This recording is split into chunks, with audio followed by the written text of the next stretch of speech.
Dear listeners, today we embark on a journey into a timeless story, one that has shaped human understanding and culture since the very beginning, the story of the fall. This is not just a tale of disobedience, it is a profound exploration of temptation, sin, and the far-reaching consequences of choices. It is a story that delves deep into the nature of freedom and responsibility, showing how a single action can forever alter the fate of humanity. Imagine, if you will, a perfect paradise, a Garden of Eden where there is no pain, no death, and where humans live in peace and harmony under the watchful care of God. Yet, this peaceful existence is shattered by a seemingly innocent conversation between the woman and a cunning serpent. Temptation begins with a soft whisper, and from that moment, a chain of events unfolds that will cast humanity into a life filled with struggle and sorrow. In this story, you will witness how curiosity and the desire for power led the first humans to step into sin, losing their innocence and entering a world marked by hardship and toil. But more than just a fall from grace, this story also introduces a glimmer of hope, a promise of redemption. One day, the enmity between humanity and evil will be resolved, and we will be restored to the presence of God. So what really happened in the Garden of Eden? What led the first man and woman to defy God's command and face the consequences of their actions?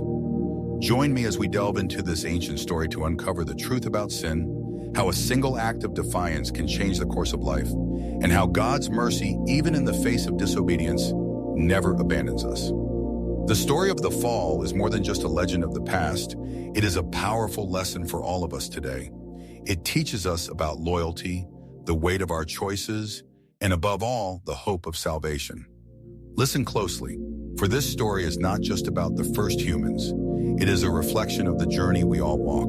Before we starten, the story of humanity's fall begins in the Garden of Eden, where God had created all living creatures. Among them, the serpent was the most cunning and deceitful. With clever words, the serpent sought to plant doubt and confusion in the heart of the woman, using his sly nature to lead her astray. The serpent, well aware of God's command, approached the woman with a subtle question designed to spark curiosity and distrust. Did God really say you must not eat from any tree in the garden? On the surface, it seemed like an innocent inquiry, but in reality, it was a calculated move to make the woman question God's authority. The woman, still innocent and unaware of the serpent's deceitful intent, answered truthfully, "We may eat the fruit from the trees in the garden, but God did say, you must not eat fruit from the tree that is in the middle of the garden, and you must not touch it, or you will die." The serpent, with his malicious intent, scoffed at God's warning and confidently reassured the woman, "You will not certainly die, for God knows that when you eat from it, your eyes will be opened, and you will be like us, knowing good and evil." These words stopped the woman in her tracks. The serpent's promise of wisdom, of becoming like God and knowing good and evil, stirred something deep within her. The fruit, which had once simply been forbidden, now seemed beautiful, alluring, and filled with promise.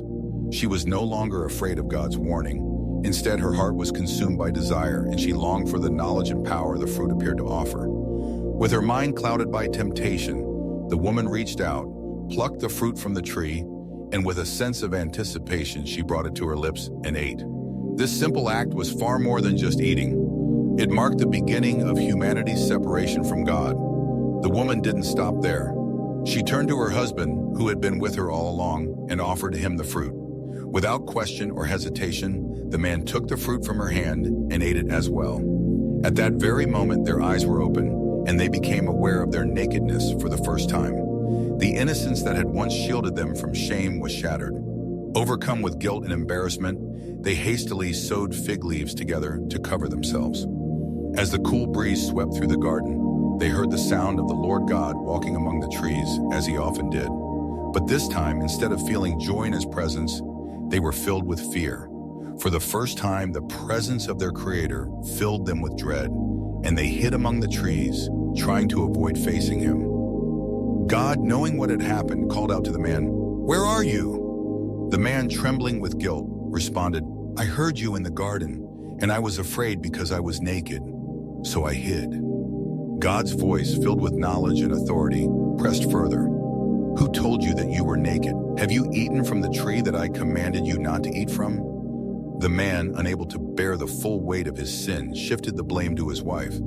"The woman you put here with me, she gave me some fruit from the tree, and I ate it."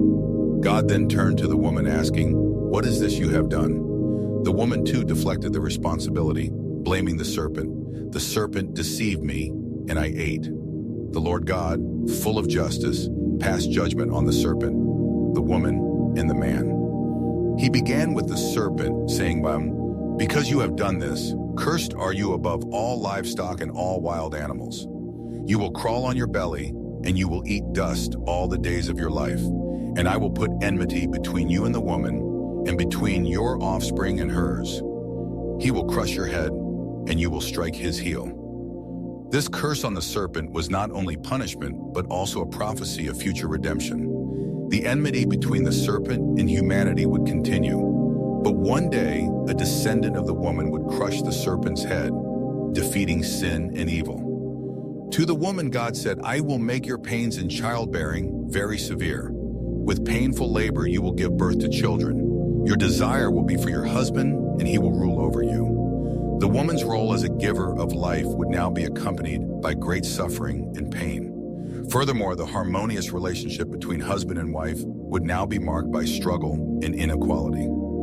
To the man, God said, "Because you listened to your wife and ate fruit from the tree about which I commanded you, you must not eat from it.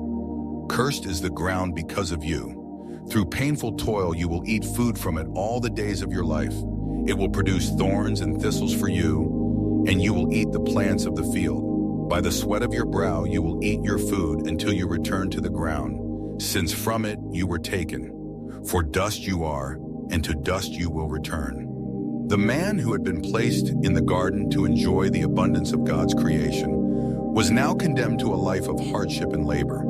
The very ground from which he had been created was cursed, and only through struggle and toil would it yield food. Furthermore, the man would one day return to the dust from which he had come, a stark reminder of his mortality and the consequences of sin. The man named his wife Eve because she would become the mother of all the living. Despite their disobedience, life would continue, and humanity would spread across the earth.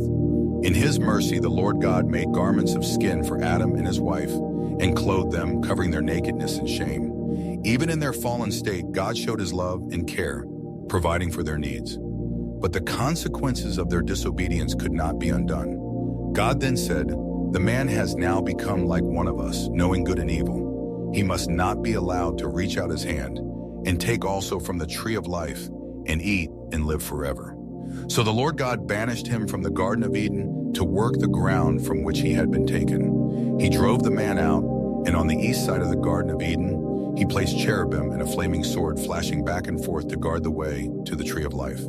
Thus, humanity was expelled from Eden, separated from the direct presence of God. The perfect relationship between God and man was broken, and the consequences of their disobedience would affect every generation that followed. This extended retelling of the fall explores the human struggle with temptation, the consequences of disobedience, and the justice and mercy of God. Although humanity fell from grace, there is a promise of hope woven into the curse. A future redemption is foreshadowed, a time when the enmity between humanity and evil will be overcome, and the relationship between God and man will be restored.